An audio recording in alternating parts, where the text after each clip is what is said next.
when looking at powerful people, the person who talks less always gives off a greater aura of power than the people that are yabbering all the time, that are talking, that can't control their tongue.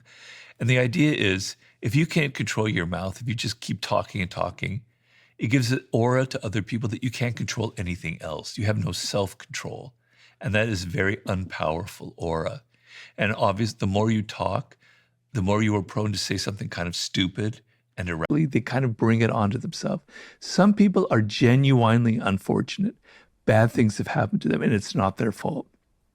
I'm never saying it's a misconception about that chapter, that you should avoid everybody who's unfortunate.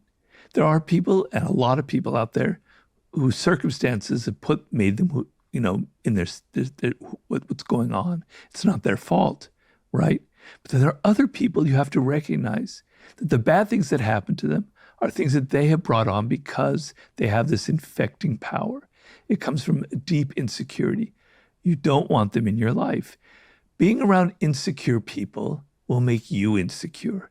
Being around confident people who kind of know what they're doing, who've got their act together, who are trying to make things and accomplish things.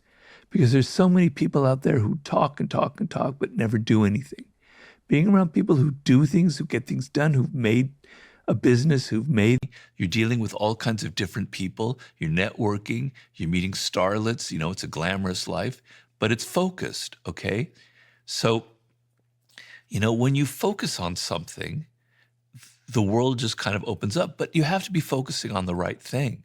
So if you were meant to be a writer and then you decide because you want money to go into law school and then you focus very deeply on law school, what will happen is for a year or two, you'll be able to skid by, but then the wheels will start going slower and slower because you're not interested in it. You're not connected to it. You get bored and your focus will start falling to pieces.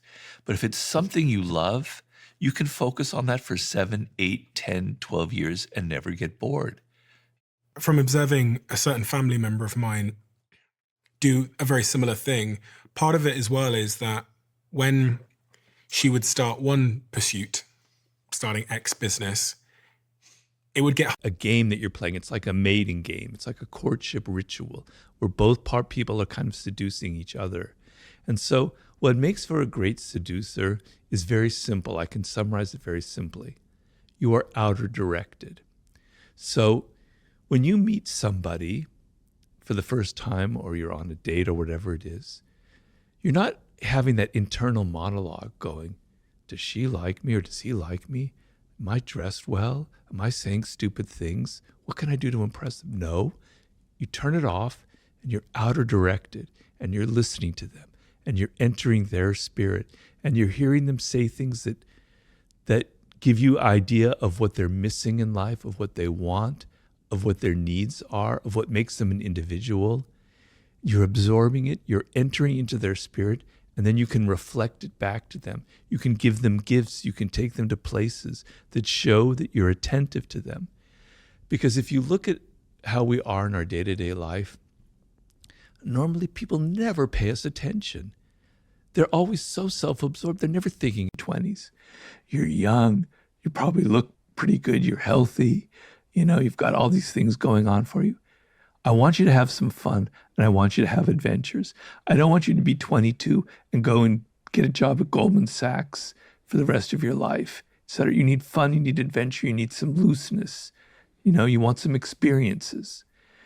But it has to have some direction to it.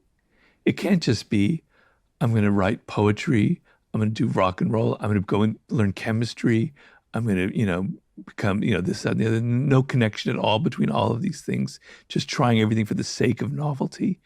That's a recipe for not being successful, because what you want to happen is you're 30 years old now. You've let your 20s are behind you. It's usually a time of reckoning where you go, shit, I'm not so young anymore. Okay. I'm getting older. All right. I've had my fun. I've had adventure. I'm ready for something serious. The thing that we don't realize, though, that the people most likely to feel envy, first of all, we all feel envy. We're all comparing ourselves to other people. I feel it all the time. Right now, I envy Ryan Holiday because he's, so 30 years younger. He's sold so many books. He's got all this great stuff. I know what envy is like. I feel it. We all feel small degrees of envy. But there are people, I call it passive envy, but active envy means people act on it. They do something to hurt you. They sabotage you in some way. Frenemies are the classic scenario. So somebody who feels envious of you ends up befriending you. And consciously, they may not be even aware of that. They think, well, I do want to like them, but unconsciously they feel envy. They think that you have success that you don't necessarily deserve. They do, and they're having so much fun and making so much money. I tell you, it's bullshit. They're not having as much fun as you think, right? People create a front on Instagram or TikTok or wherever, where life seems so glorious, but they're never having as much fun as you might imagine. In my book, Laws of Human Nature, I talk about Aristotle Onassis, who in the 60s was the wealthiest man in the world. He was married to John F. Kennedy's widow, Jacqueline Kennedy, Jacqueline Onassis.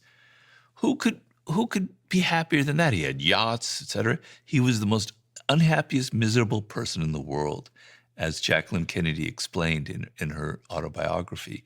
He was such a mean-spirited, unhappy person. Yet everybody envied him because he had this beautiful wife and all that money. The people you envy are not doing nearly as well as you think. So don't let that influence your decisions in life. I've never to learn that to look behind people's masks. We have to learn what's really, really going on behind them. And we have to learn some basics about human nature. People like to believe that they're essentially good, saintly, virtuous, however you want to do it. People want to believe that they're intelligent. You never want to feel like, I'm not stupid, I'm intelligent. And the other third thing is that they're willpower, that they're in control of their lives. They do things because they decided to do it. To make people feel insecure about their intelligence, right? To make them feel like they're not moral or they're not good. To make them feel like they do things not because they choose to, but because they were forced to or because they're not aware of themselves. They hate that. They're going to hate you. They're going to resent you. They're going to resist you. Knowing some basics about people like that gives you the power to use that for influence, for persuasion, okay? In looking at powerful people, the person who talks less always gives off a greater aura of power than the people that are yabbering all the time, that are talking, that can't control their tongue. And the idea is, if you can't control your mouth, if you just keep talking and talking, it gives an aura to other people that you can't control anything else. You have no self-control. And that is a very unpowerful aura.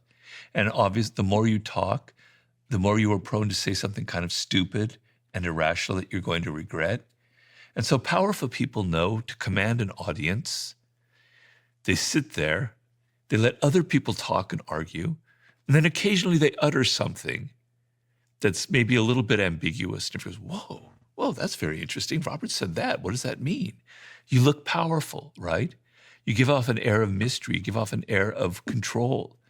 And so a lot of people have a hard time with it because they think, wow, shouldn't I just be able to say whatever I want and just talk? Well, no, you don't. Not in the social world, not in the work world. It's going to get